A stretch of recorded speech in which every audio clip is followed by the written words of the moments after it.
ឱកាសចំណេញរហូតដល់ 75% នៃតម្លៃទីផ្សារតម្លៃជួលដើម $1000 បញ្ចុះនៅសល់ត្រឹមតែ $250 ប៉ុណ្ណោះក្នុងមួយខែ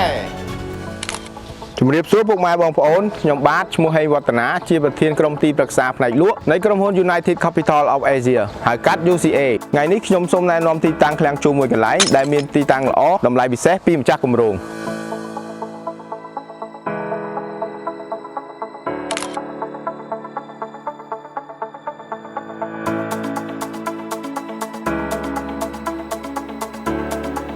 ឃ្លាំងយើងខ្ញុំមានទំហំធំទូលាយសាងសង់ដោយមានបច្ចេកទេសត្រឹមត្រូវនិងបំពាក់សម្ភារៈគ្រប់គ្រាន់ជាពិសេសនោះតម្លៃកាន់តែពិសេសត្រឹមតែ$250ក្នុងមួយខែតែប៉ុណ្ណោះសូមតាក់ទងមកឥឡូវនេះដើម្បីទទួលបានឱកាសមុនគេ